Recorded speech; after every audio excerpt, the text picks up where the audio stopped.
Welcome back to Connected 3 Unplugged. Today we're joined with Josh, Claire and Mitch. So will you each tell us a little bit about you and what your role is here at Connected 3? Hi, so I'm Mitchell and I'm the paid media strategist at C3, and I work with Claire and Josh on C360 as well. Hi, I'm Claire. I'm one of the directors here at C3. I look after paid media, organic social, influencer marketing and digital strategy. And I'm Josh. I'm the creative campaign lead at C3, and I basically run our creative offering from briefing all the way to completion. Amazing. So Josh, will you tell us a little bit about why you think many businesses often underestimate the significance of building a strong brand? So I think it comes down to the fact that a lot of people just want results straight away, and brand isn't something that sits at the bottom of the funnel. It's mainly upper funnel, and people just neglect it for that reason, really. They just want the results. They put all the money into these performance ads, which are just going to bring the money back, but they're not putting the brand out there. People aren't seeing it. People aren't seeing the products in the first place and considering it.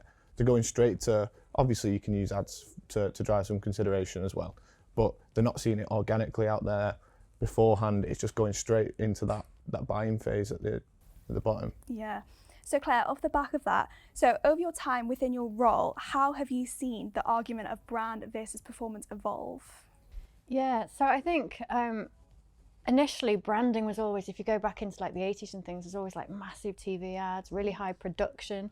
Don't know if these guys probably remember the old you won't, the Nescafe ads, which was almost like a mini series, TV series in the ads, and people invested a lot of money in that storytelling, which meant that, to your point Josh, they could like charge a premium because people had that desire for that particular brand.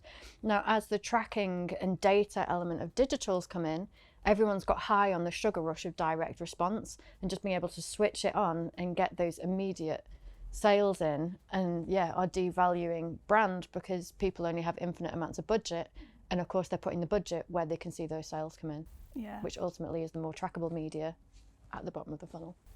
So Mitch, what do you think are the negative impacts of pitting brand against performance? I think similar to what Claire's just said, I think the fact that people are neglecting brand is having an impact across the board in terms of cost per click, in terms of acquisition costs, and also losing out to competition as well. There's a lot of research at the moment which shows that people switch to other brands when they're shown specific brands at different points in their journey when they're purchasing. So I think that's one of the negatives. I think also the long-term degrading of the brand is something that brands need to be careful of. If they're not investing into brand as a key metric and performance, it has a long-term impact as well as a short-term one.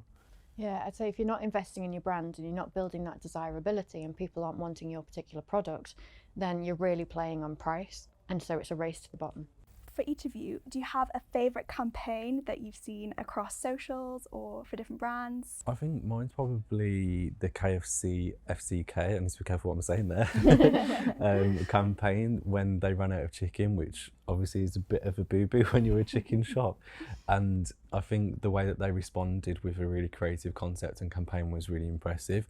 The whole concept around FCK, obviously play on the brand name, which then carried through to billboards, out of home, digital, social, influencers. The way that they connected that campaign around one core message and made good from a really bad situation, obviously financially for them.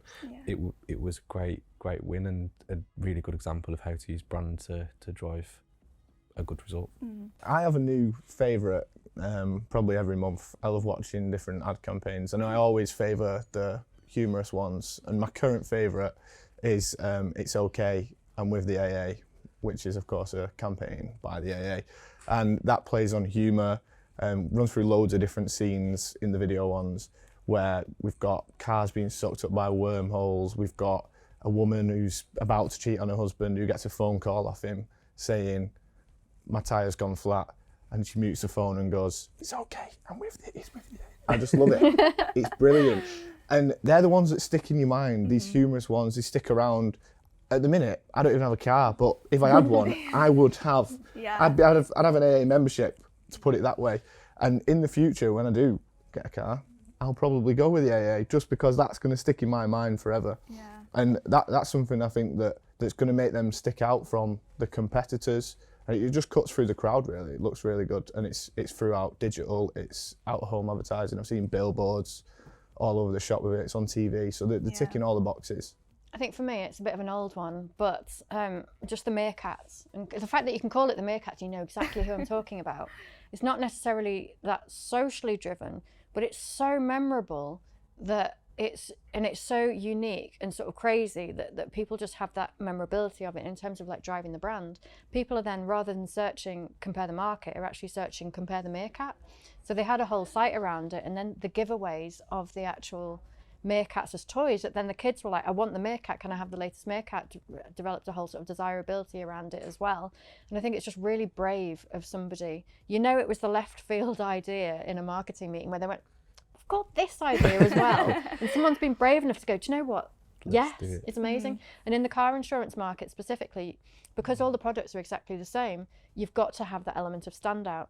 So for example, when the Go Compare guy, when they removed him from the campaign, they lost loads of brand share because nobody could remember what they were about. So they brought back the opera singer despite him being really annoying, because that's what you remember. And it's all about that memorability and that brand building and being creative with it. Yeah. I think that's a really good point and demonstrates how important brand is through the car insurance and whatever comparison sites. That brand is literally everything there, because they are all doing exactly the same. So that demonstrates it just on its own, like how important it is. Yeah. It's not about growing the category, it's about growing the brand. Yeah, no, that's so true. And I guess kind of leading off the back of that, is there any one thing that you tend to see across all of these campaigns that are the same, or are they all kind of different? Are there any really, really good things that stand out? I'd say from everything that the three of us have just said, it's creativity and memorability, and also how you have the execution of that cross-channel. So it's no longer just a TV ad, it's how can we use the more real-time media, which now includes things like digital out-of-home, to be really reactive and have some fun with it. I think the conciseness of the message as well, although across all of those platforms it might be slightly nuanced and different, it still delivers the same exact message to the different audiences, but it all around that creative, consistent campaign. For me, it's the emotional connection that they create. People buy emotionally. So if we can create that in any different way, that could be like making a heartwarming scene, it could be doing something funny. All these little things, they're going to be memorable and people buy the emotion from it. Yeah, no, for sure. So I guess along the same lines, are there any specific benefits you think for brands to think outside the box, kind of along the lines of these campaigns? I think the biggest thing is long-term brand health and making sure that you're here in 10, 15 years time. I think that is the end of, if you neglect, the end is that your brand has literally no value, and you are priced out of the market by competitors who can do things more profitably. You have new entrants to markets. I think the existence of brands relies on the investments into brands. I think that's probably the biggest thing for me. Yeah, and just to expand on that a bit further, going back to the sugar rush analogy, to get yourself off the direct response sugar rush and taking more proteins and, you know, the good stuff, and the good stuff is ultimately that brand health, as you said. So yeah. So at C3, we have just launched C360. So do you mind giving us a little bit of an introduction and a bit more of an explanation about what this service is? Yeah, so C360 is the shiny new name for our big creative campaigns. And now these are short-term projects that are aimed at driving explosive growth. And they're aimed at the upper funnel. So we're looking at brand metrics and building on them and achieving whatever goals a client comes to us with. Something we could put together, a creative idea and a creative campaign that could help them achieve them. Why do you think there is a need for the brands to start incorporating something like C360? I think the biggest thing is to integrate the idea and make sure that it goes across all of the different channels. I think when brands approach brand campaigns, they don't think about how it will work across different channels or how it might work in execution. Come up with this idea and then it kind of fizzles out because there's no real process to go through to get the project from where it needs to be at the start right to the end. And I think C360 has all of that, in that we come up with these amazing concepts and ideas, creative ideas with all of the best talents from across the agency, and then we follow that through across all of the different channels through the process that we've got for C360. So it's a proven model to get from idea through to result, and I don't think that's something that a lot of brands have in place at the moment. I think it's really important. Yeah, I'd say it's just about being creative and not just relying on your direct response BAU activity, and more about doing the sort of explosive growth that Josh is talking about, whether it's like a Christmas campaign for Q4 or a launch of a new product, for example. You can't do that using direct response mechanics. You've got to go out and shout about these things, and the more creative you are, the more you'll capture attention and emotion, and just the bigger result you'll have. For me, it's also the fact that it's so competitive out there as well. So if we're not doing something that cuts through the crowd, then we're not going to be seen. People scroll. There's that fact, isn't there? What is it? The Empire State Building.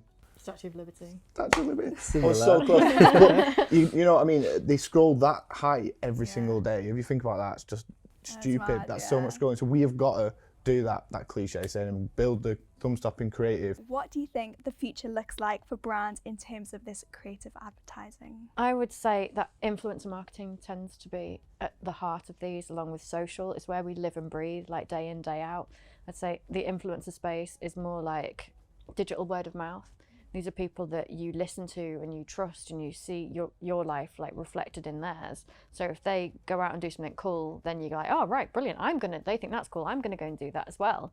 But yeah, I think influence marketing, social, across all the different social platforms, it will be at the heart, but then I think everything around that will just change dependent on the campaign. Well, that is great. Thank you so much, guys. That's a super interesting insight, and we'll see you next time on C3 Unplugged.